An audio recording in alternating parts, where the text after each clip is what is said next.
I don't know if you knew, but go check out the website, www.kneehightothetree.com, where you can find out everything Knee High to the Tree High.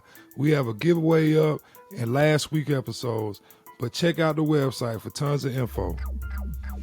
Man, what's up, everybody? Welcome back to Knee High to the Tree High. This your boy Mark. That's your boy P. Now we about to get straight into this thing. Let's not even wait a tad bit. Straight into this thing, now. Straight. So what we're gonna do, man? We're gonna recap some of these games, man. We had a first round of the playoffs, man. The wild card was indeed, it wasn't all the way wild, but it was, it might be the mild card, like. Yeah, it was pretty much. We had a couple games that were eyebrow raisers, but yeah, for the most part, it was all what it was. So we had to start the Bengals and the Raiders. I mean, I know that's your rival, man, so you don't really want to talk too much. But I mean, the good news is they lost, man.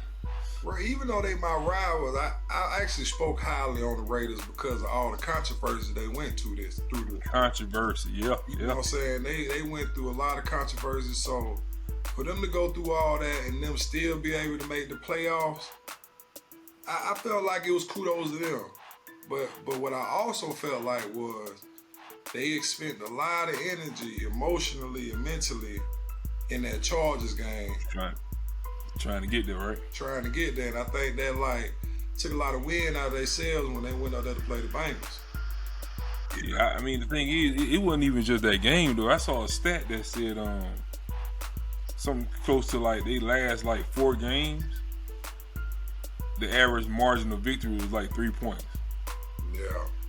So they was dog fights all throughout they last part of the season. Yeah, that's not the type of momentum. Even though those are W, that ain't gonna give you that momentum you really want going into the playoffs. No, that's that I'm tired balls momentum there. Yeah. By the time you get to the playoffs, I'm fighting, I'm scratching, man. I'm fighting.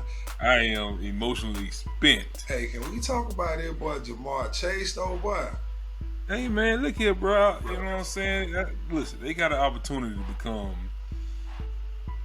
one of the best duos ever. I'm gonna go ahead and put it out there, man. I mean, just because they already done labeled Joe Burrow the Tom Brady 2.0. Well, see, the only drawback is that players are a lot smarter nowadays. That's a drawback? Drawback as far as records, like those type of records where you got more than one person involved and all that stuff, because the free agency market, I don't know if they'll be able to stay together that long. Somebody gonna want to get paid and they ain't gonna be able to pay both of them. You don't think you can keep a big time receiver and a big time quarterback? I mean, you can, but I mean, you know how it go, man. Egos get involved, man. People. It's just kind of how it go. Those years of Peyton Manning and Marvin Harrison just playing they played together for 10, 15 years. Yeah. I just don't see that happening, man. That's probably the only drawback. But if they stay together a substantial amount of time, they'll definitely go down as the best duo. I think they got a chance to stay together only because they came from college together too. I feel like True.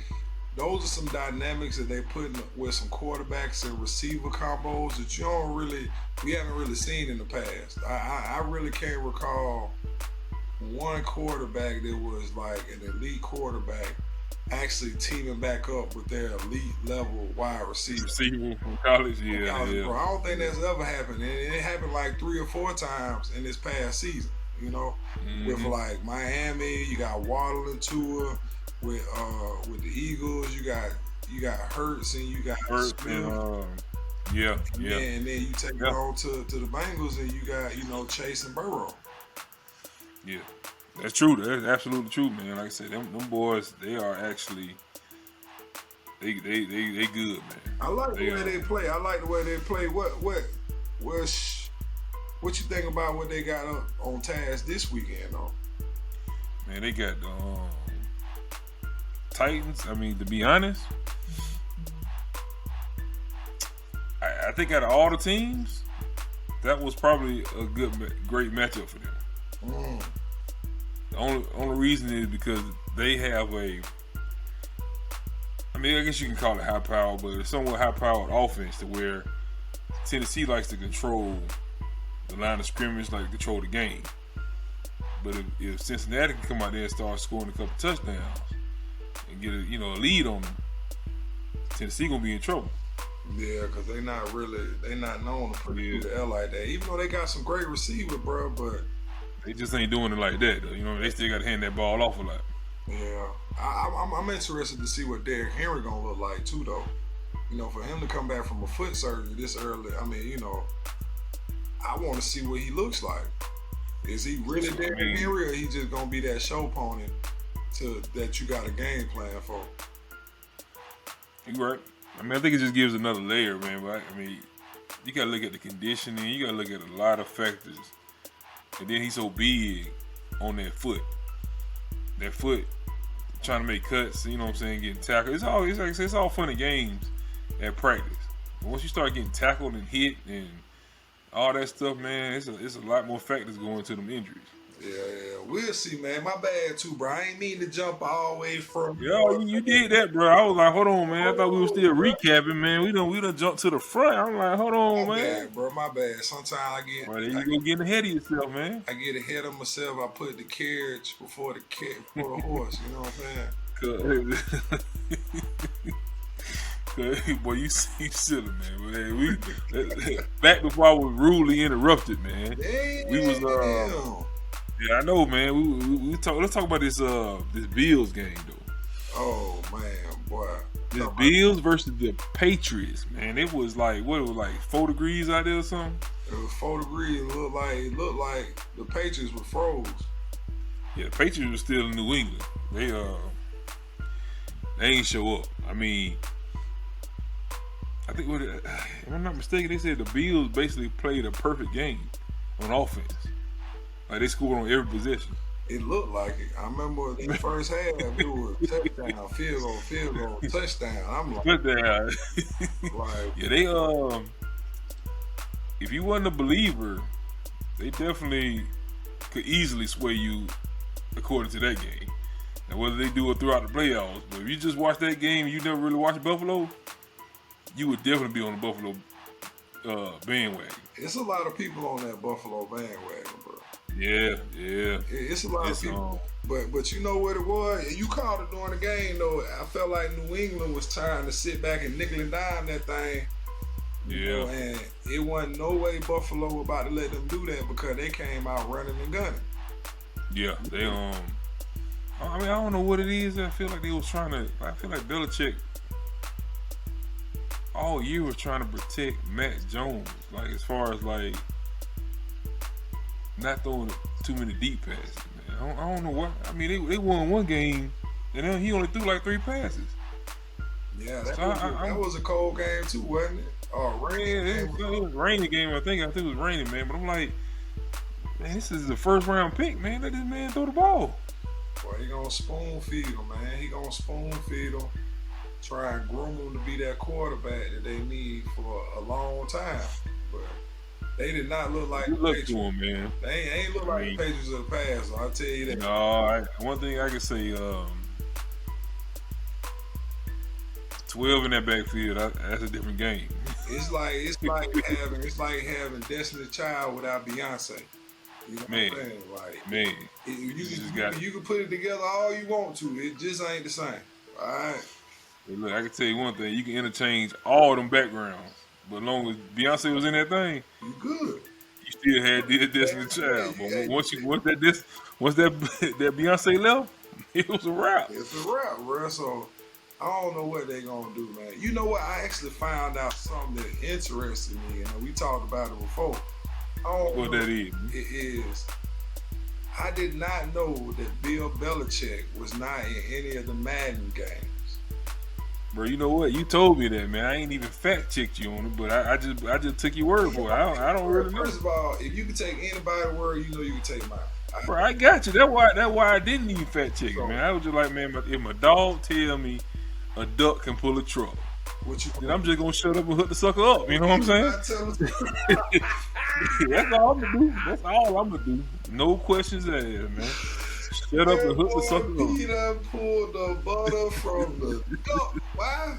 Hey, boy. Hey, bro, I'm telling you, bro, that's what it is. Hey, we gonna have some folks from up top like, man, what they talking about, man? What they talking about? Hey, don't worry about it. Just know if somebody tell you a duck can pull a truck, then you just need to shut up and hook the sucker up. Hook the sucker on up, boy. But yeah, man, like that kind of threw me because you know him being like probably one of the largest and biggest coaches in the NFL. You know, probably one of the best coaches of all times. You would expect him to probably go hand in hand with a game like Madden, which is a game that's like. I mean, you would think so. I mean, even if it's not just for the status, man, you definitely put a couple more coins in that pocket, though. Yeah, but I guess the thing is that the reason why he's not in it is because he's not a part of the NFL Coaches Association.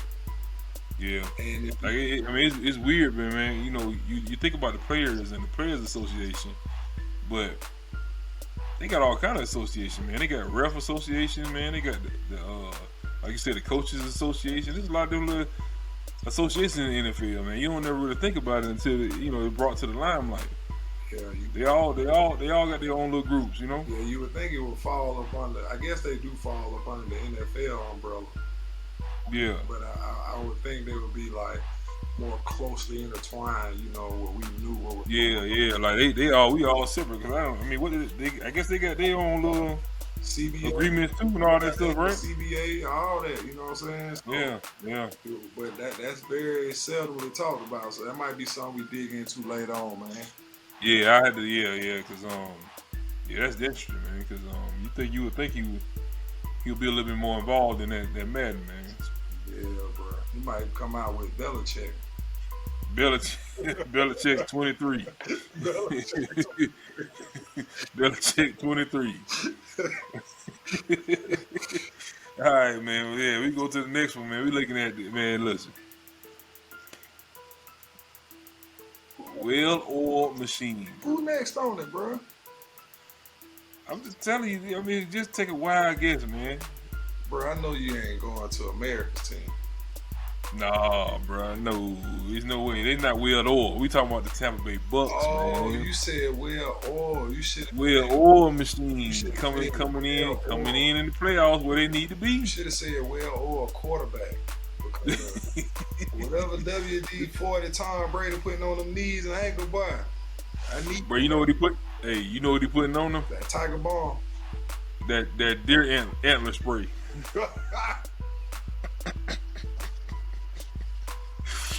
Bro, what that deer antler spray do to you, man?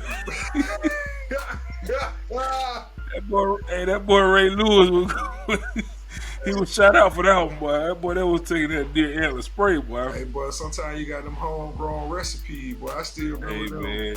I still remember. I forgot who had that hot ankle sprain.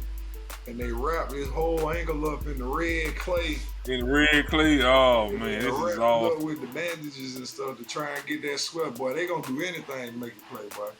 Man, whatever Tom Brady doing, it's working because them Bucks, man, they put it on the Eagles, man. Yeah, I mean, I never really saw them have a shot, and that's why I called it Mild Card Weekend because nobody really showed me anything different. All right, y'all just finished watching the Knee High to the Tree High podcast. We hope you all enjoyed it.